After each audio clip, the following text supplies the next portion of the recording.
এইখিনি সময়ত কৰিব পৰা এবিধ লাভজনক খেতি হৈছে ফ্ৰেঞ্চবিনৰ খেতি। এইখিনি সময়ত আপোনালোকে ফ্ৰেঞ্চবিন খেতি আৰম্ভ কৰিব পাৰে।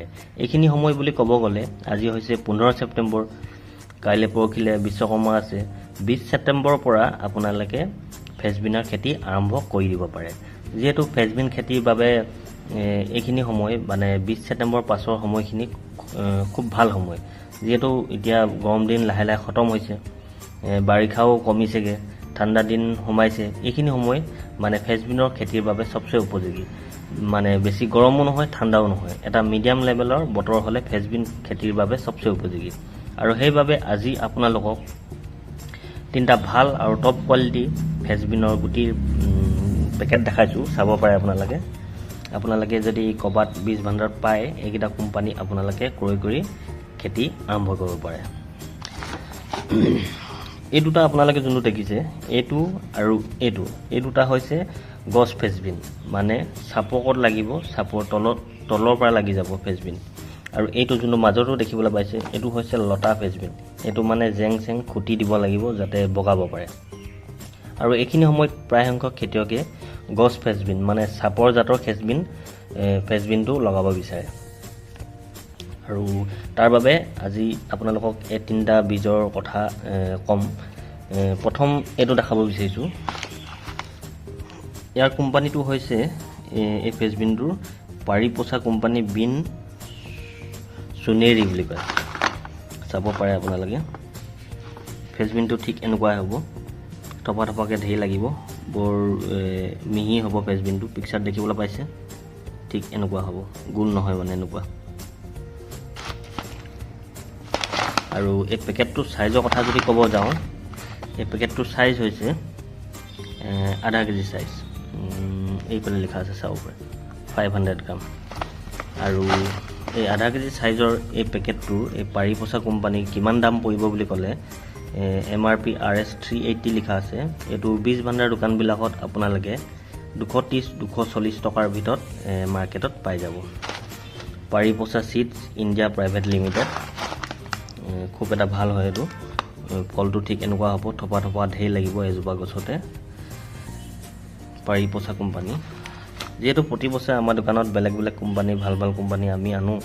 যোৱা বছৰ মই আপোনালোকক ফ্ৰেঞ্চবিনৰ গুটি ভিডিঅ' দেখাইছিলোঁ, তাতো মই বেলেগ বেলেগ কোম্পানী দেখাইছিলোঁ, চুনতাল কোম্পানী দেখাইছিলোঁ। এই বছৰ এইটো আহিছে মানে, সেইবাবে আপোনালোকক এইটো দেখাইছোঁ।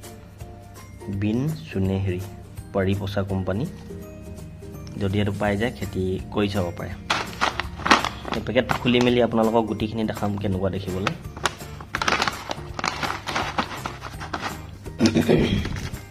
তাৰপিছত আমাৰ 2 নম্বৰ গছ ফ্ৰেঞ্চবিন মানে চাপৰ জাতৰ ফ্ৰেঞ্চবিনটো হৈছে, এইটো যোনটো দেখালোঁ এইটো চাপৰ জাতৰে হয়। 2 নম্বৰ চাপৰ জাতটো এইটো। ইয়াৰ কোম্পানীটোৰ নাম হৈছে পাহুজা চিড কোম্পানী। এইটো এটা খুব ভাল কোম্পানী হয়। আৰু ইয়াৰ ফলটো ঠিক এনেকুৱা হ'ব, চাব পাৰে আপোনালোকে। পিকচাৰ দেখাইছে, ঠিক এনেকুৱাই হয়, পাহুজা চিডছ। আৰু পেকেটটোৰ চাইজৰ কথা ক'ব গ'লে, এইবোৰ চাইজ একেই, চব আধা কেজি চাইজৰ পেকেট হয়। এইটো চাইজো আধা কেজিয়ে হয়। আৰু ইয়াৰ MRP যদি চাব যাওঁ 400 লিখা আছে। এইটো আপোনালোকৰ 230-40 এনেকুৱাই ল'ব, আধা কেজি 230-40 তেনেকুৱা ল'ব। পাহুজা চিডছ কোম্পানী খুব এটা ভাল কোম্পানী হয়। যদি এইটো পায়, এইটো আপোনালোকে কৰি চাব পাৰে। চাপৰ জাতৰ, তলৰ পৰা লাগি যায়, খুটি চুটি দিব দৰকাৰ নাই। চাপৰ জাতৰ থপা থপাকৈ লাগে, চাব পাৰে এনেকুৱা হ'ব। তাৰপিছত আমাৰ 3 নম্বৰ ফ্ৰেঞ্চবিন গুটিটো হৈছে ইষ্ট ৱেষ্ট ইণ্টাৰনেশ্যনেল কোম্পানীৰ আয়োকা 427 বুলি কয়। আৰু এই বীজটোৰ এই ফ্ৰেঞ্চবিনটো আপোনালোকৰ লতা ফ্ৰেঞ্চবিন হয়। এই ফ্ৰেঞ্চবিনটো হৈছে লতা ফ্ৰেঞ্চবিন। এইটো মানে অলপ বগোৱা জাত হয়। আপোনালোকে জেং চেং খুটি চুটি দিব লাগিব যাতে বগাব পাৰে। আৰু ইয়াৰ ফলটো এনেকুৱাই হ'ব, পিকচাৰত দেখাইছে, ঠিক এনেকুৱা হ'ব। আৰু ইয়াৰ ভিতৰত যোনটো গুটি হয়, ইয়াৰ গুটিটো কলা থাকে। East west international seed. East west এটা খুব ভাল কোম্পানী। যদি আপোনালোকে লতা ফ্ৰেঞ্চবিন কৰিব বিচাৰে, মানে লতা ফ্ৰেঞ্চবিন, তেন্তে ইষ্ট ৱেষ্ট কোম্পানী এইটো কৰি চাব পাৰে। ইয়াৰো চাইজ আধা কেজিয়ে হয়। পিছফালে যদি চাব যাওঁ, ইয়াত লিখা আছে, চাব পাৰে ফ্ৰেঞ্চবিন সাইজ 500 গ্ৰাম আৰু লতাটো খালি অলপ দাম ল'ব 488 লিখা আছে এইটো মাৰ্কেটত 280 টকা মান ল'ব গছ ফ্ৰেঞ্চবিন যোন দুটা দেখালো আপোনালোক সাপৰ জাতৰ গছ ফ্ৰেঞ্চবিন এই দুটা 240 টকা ভিতৰত মাৰ্কেটত পাই যাব আৰু গছটো হলে অলপ দাম পৰিব 280 টকা মান ল'ব মাৰ্কেটত বেলেগ বেলেগ কোম্পানী বেলেগ বেলেগ ল'ব পাৰে খালি ইষ্ট ৱেষ্ট ইন্টাৰনেশ্যনেল কোম্পানীটো অলপ দামী কোম্পানী হেতু আপোনালোকে জানে তো বন্ধুসকল ইমানে আছিল আজি আপোনালোকক দুটা ভাল গছ ফ্ৰেঞ্চবিন দেখালো এটা পাৰিপছা কোম্পানী বিন আৰু হৈছে এটা পাহুজা কোম্পানী একি সময়ত প্ৰায় খেতিয়কে গছ ফ্ৰেঞ্চবিন মানে সাপৰ জাতৰ ফ্ৰেঞ্চবিনে কৰে গছ লতা ফ্ৰেঞ্চবিন নকৰে তেনেকে যদি কৰিব বিচাৰে যদি কৰিব পাৰে নিজৰ কথা খালি গছ ফ্ৰেঞ্চবিন মানে সাপৰ জাতৰ ফ্ৰেঞ্চবিনটো বেছি কৰা দেখা যায়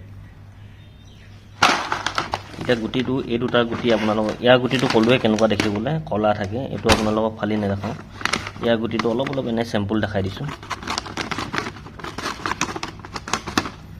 কালাৰ বেলেগ বেলেগ আহে চাব পাৰে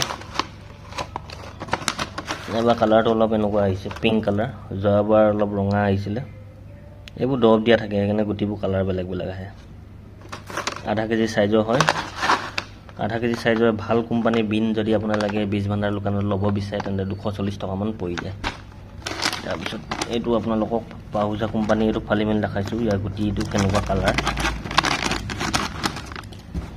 এইটো চাব পাৰে ইয়াৰ গুটিটো অলপ হালধীয়া এইটো দেখিবলৈ পাইছে ইয়াৰ কালাৰটো হালধীয়া ইয়াৰ কালাৰটো অলপ পিংক কালাৰ ইয়াৰটো অলপ হালধীয়া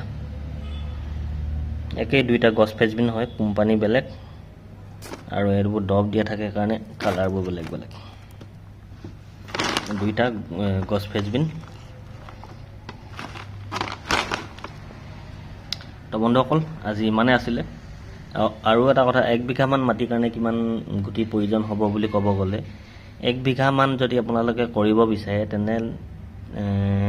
তেন্তে মিনিমাম 3 কেজি 4 কেজি মান গুটি আপোনালোকৰ প্ৰয়োজন হ'ব 1 বিঘা মাটিৰ বাবে